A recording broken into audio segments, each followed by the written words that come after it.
Dengan keahlian bertarungnya, Dongju dengan mudah mengalahkan semua orang yang ada di sana dan hanya menyisakan si kelinci emas saja. Merasa terpojok, si kelinci emas mencoba kabur, tapi dengan gampang Dongju menangkap si kelinci emas dan langsung menghajar si kelinci emas sampai tidak berdaya. Tidak lama kepolisian datang ke tempat Dongju dan semua polisi merasa kagum terhadap Dongju karena Dongju bisa mengalahkan si kelinci emas dan bawahannya sendirian. Bukan Dongju saja, Hana dan Jonghyun juga berhasil mengalahkan semua orang yang ingin melukai mereka berdua tanpa kesusahan. Karena kejadian itu semua Dongju menjadi terkenal dan banyak orang yang ingin mewawancarai Dongju setelah Dongju mengalahkan si kelinci emas buronan yang sangat susah ditangkap oleh kepolisian. Pindah scene ketika Dongju mendatangi rumah Gi Eong-il karena Gi Eong-il akhirnya pulang setelah beberapa hari tidak kunjung pulang yang membuat ibu Gi Eong-il khawatir. Dongju lalu menanyakan kemana saja Gi Eong-il selama ini, tapi Gi Eong-il tidak memberitahu Dongju kemana dia pergi, malah Gi Eong-il menyuruh Dongju tidak mencampuri kehidupannya. Tidak lama telepon Gi Eong-il menyala karena ada orang yang meminta Gi Eong-il datang ke suatu tempat dan tidak sengaja Dongju melihat pesan tersebut dari Jonggu.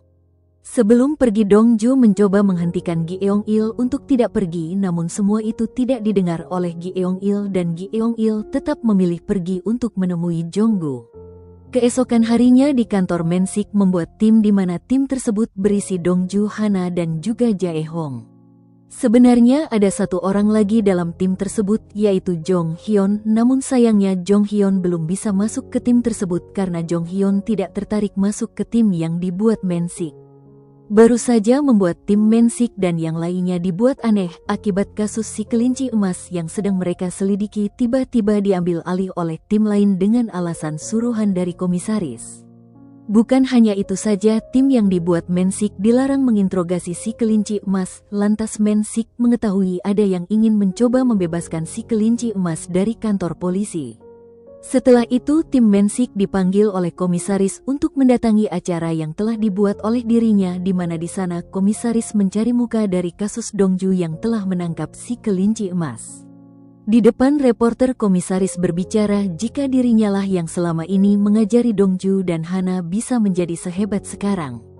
Lalu komisaris menyuruh Hana menunjukkan keahlian menembak seperti apa yang dicontohkan oleh dirinya yang membuat Hana muak dengan perilaku komisaris yang ingin dilihat hebat oleh masyarakat.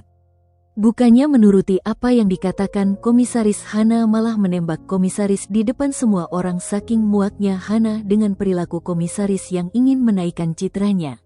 Untungnya komisaris tidak terluka parah karena Hana juga tahu jika komisaris tidak akan terluka parah akibat komisaris memakai rompi anti peluru.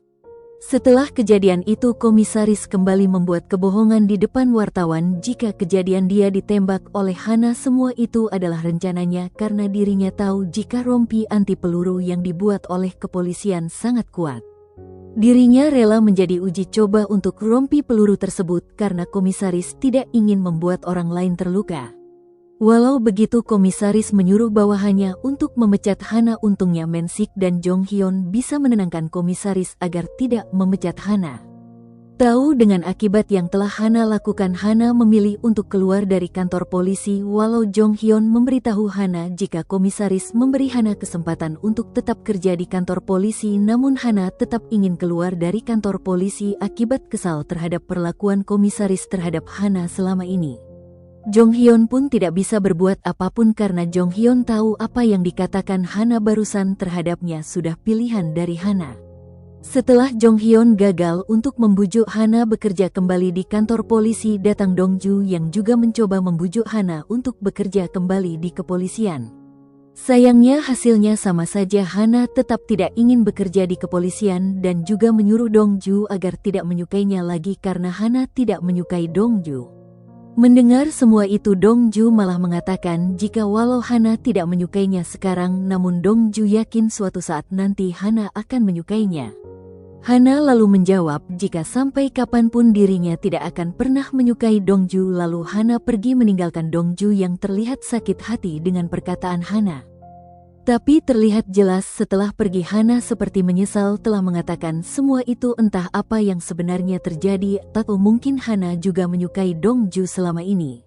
Keesokan harinya tim Mensik bertugas untuk memecahkan kasus penyeludupan orang yang akan dikirim ke Cina dengan ilegal. Setelah sampai ke tempat yang dicurigai keberadaan orang yang akan dikirim ke Cina, mereka semua membagi tugas agar misinya sukses. Sayangnya ketika baru saja misi tersebut dilaksanakan, tiba-tiba Mensik berperilaku aneh seperti orang gila. Entah kenapa Mensik bisa seperti itu.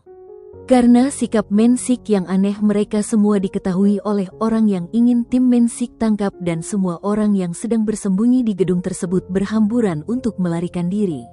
Ketika banyak orang sedang melarikan diri, Jong Hyun melihat satu orang yang menjadi dalang pengiriman orang secara ilegal. Lantas Jong Hyun mengejar orang tersebut.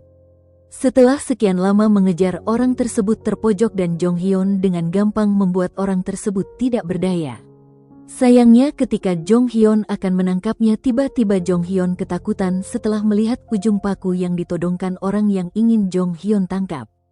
Jong Hyun juga mengingat masa lalunya ketika dia bertanding. Entah apa yang terjadi saat pertandingan tersebut, yang pasti Jong Hyun sangat ketakutan melihat benda tajam. Untungnya di saat Jong Hyun akan ditusuk, tiba-tiba datang Mensik yang masih bersikap seperti orang gila yang menyelamatkan Jong Hyun agar tidak tertusuk.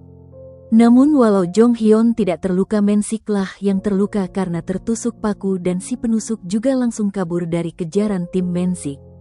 Dongju yang melihat Mensik tertusuk bergegas memberi pertolongan pertama agar luka tusukan Mensik tidak parah. Setelah itu Dongju membawa Mensik ke rumah sakit.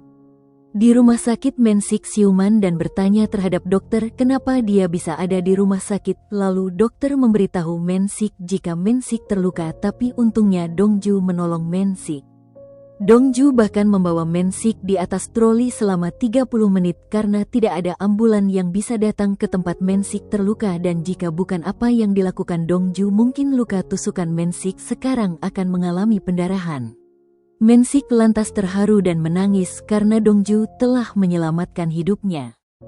Pindah ke Gyeong-il yang sedang disiksa oleh laki-laki yang bernama Juyang, dan Juyang juga menyuruh Gyeong-il untuk berpura-pura jika orang yang menabrak Dongju waktu itu adalah Gyeong-il. Dengan ketakutan, Gyeong-il pun berjanji akan melakukan semua itu, dan di sana ada Jonggu juga yang melihat Gyeong-il sedang disiksa. Entah siapa Juyong ini bisa membuat Gyeong-il ketakutan, bahkan bukan Gyeong-il saja, Jonggu juga ketakutan dan tidak bisa membantah perintah dari Juyong. Keesokan harinya di kantor polisi, Dongju dibuat aneh karena Gyeong-il menyerahkan dirinya sendiri, mengaku jika dia telah menabrak Dongju pada malam itu. Dongju yang mengetahui jika bukan Gyeong-il yang melakukannya lantas mendatangi Gyeong-il, namun Gyeong-il tidak ingin berbicara dengan Dongju. Merasa ada yang tidak beres, Dongju kembali mencoba mencari pelaku penabrak sebenarnya, dan di luar ketika Dongju mendatangi pemakaman seseorang, Dongju tidak sengaja melihat orang memakai jam tangan yang tidak asing di pikiran Dongju. Dongju lalu mengingat tabrakan waktu itu di mana Dongju tidak sengaja melihat orang yang menabraknya memakai jam tangan yang sama seperti milik orang tadi. Dongju lantas mengejar orang tadi sampai ke gedung bea cukai Korea dan tidak buang waktu, Dongju langsung mendatangi orang tersebut yang dimana orang itu adalah Juyong, orang yang menyiksa Gyeong-il.